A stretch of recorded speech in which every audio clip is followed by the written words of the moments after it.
For decades, killer whales were the main attraction at SeaWorld. They performed mind-boggling stunts with trainers like John Hargrove. You know, it was surreal. Nothing at that time in my life, nothing meant more to me. SeaWorld first opened in 1964. Early on, little was known about the whales, let alone how they would fare in captivity. But one thing was sure, the whales drew crowds. But John says he came to realize those performances masked the reality of the harmful effects of captivity. The news report just shown was from a CBSN interview with John Hargrove, who was a former orca trainer at SeaWorld in San Diego, California. John explains the horrors he saw working there. The animals were not treated with respect and displayed severe physical and psychological damage. In this video, I will be discussing why the captivity of marine mammals isn't just cruel, but why it should be illegal for companies like SeaWorld to be continuing their practice. To learn necessary life skills. So we're going to put that to the test today with Bettina. We're going to see if she can watch you guys. This video from April 8th, 2021 at SeaWorld in Orlando is from a show called Orca Encounters. In this video, you can clearly see this orca has a collapsed dorsal fin due to the lack of water pressure and them not being able to travel long distances. This is one of the many issues these whales develop from being in an enclosure. At first glance, these enclosures look huge, but compared to the ocean, they are very small. These enclosures are not a substitute. Orcas travel up to 140 miles a day, and these tanks don't allow them to swim the proper distance they need to maintain their health. Some other issues orcas in captivity face are cataracts and eye damage from lack of shade, skin issues from chemically treated waters, and inactivity from drugs. Powerful drugs such as Vegemite to prevent pregnancy are used on these whales daily. A big thing that causes physical injury to these whales and many other captive marine animals is from self-mutilation. Orcas in captivity usually have little to no teeth or very worn down teeth due to them grinding on concrete poles. They also have cuts and marks on their face or body from them hitting themselves on the tank walls. Classic ones is what's termed stereotypies, and that's abnormal, repetitive behaviours that to us have no obvious outward function. You know, I've seen concrete chewing, I've seen them head bobbing, I've seen them pattern swimming, I've seen them doing all sorts of repetitive behaviour. This self-mutilation is caused from a psychological condition called zoochosis. Zoochosis is defined as repetitive, stereotypical behavior caused by boredom.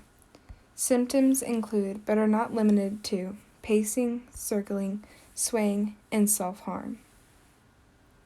The Wildlife New Zealand Foundation describes zoochosis as behavior with no goal or function. Studies done by the Wildlife New Zealand Foundation found that in a 2001 study of 257 captive giraffes, over 80% of them displayed stereotypic behavior.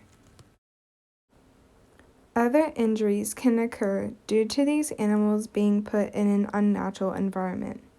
At Marineland in France, marine biologist Dr. Ingrid Visser found a dolphin with an unnatural neck crease due to the dolphin bouncing a ball on its nose over and over and lifting its head back over an extended period of time. John Hargrove, in an interview, discussed how many of the sea lions he worked with during his career at SeaWorld often had severe arthritis due to them being forced to sit in unnatural positions. Not only are these conditions dangerous for these marine animals, but also for humans.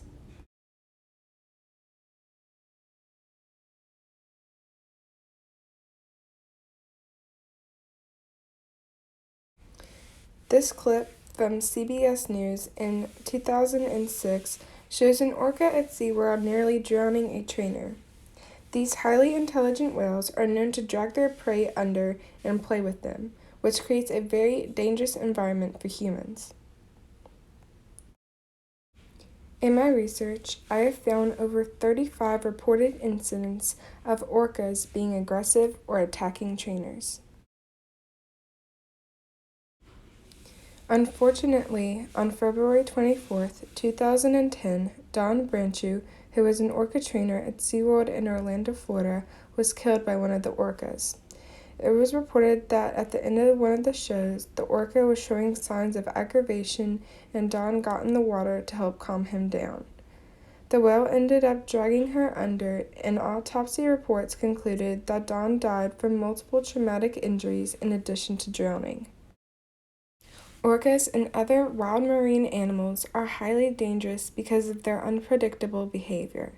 These animals being put in these conditions like this, where the trainers are in the water with them, creates an unsafe environment and should only be done during research studies.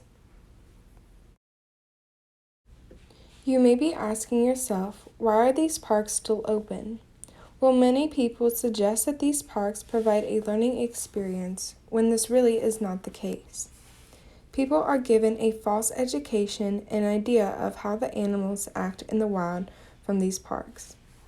The animals are in an unnatural environment and are trained to act a certain way. John Hargrove explained in an interview how he was forced to dress up in a sparkly wetsuit and make the whale perform dances. He went on to say how degrading this was of the whales and how this doesn't teach people anything about how these whales act in the wild. One counter-argument made is that these animals, such as orcas, only travel long ways in search of food, and they are given food so there isn't a need. However, it is explained by Dr. Ingrid Visser, who is a marine biologist, that these whales evolved over millions of years for long ocean travel and have what is described as a biological need to swim.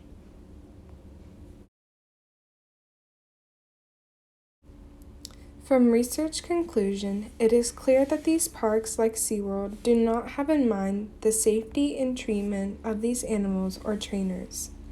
Companies like this use these animals to make profit. In this map, you can see the parking lot at SeaWorld is bigger than the orca tank. These parks degrade these beautiful and intelligent marine animals and should be put to an end.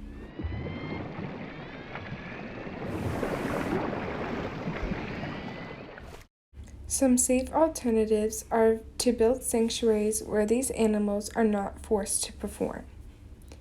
Watch CGI and documentaries from marine biologists who study these whales respectfully instead of these shows.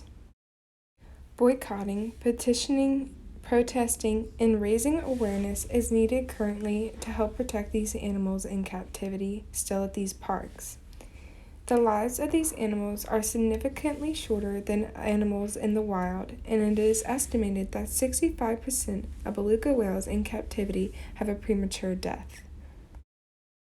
In conclusion, the captivity of marine animals, other than educational or for research purposes, should be considered animal cruelty and be illegal because of the negative physical effects and mental effects proven to be shown in wild marine animals in captivity currently.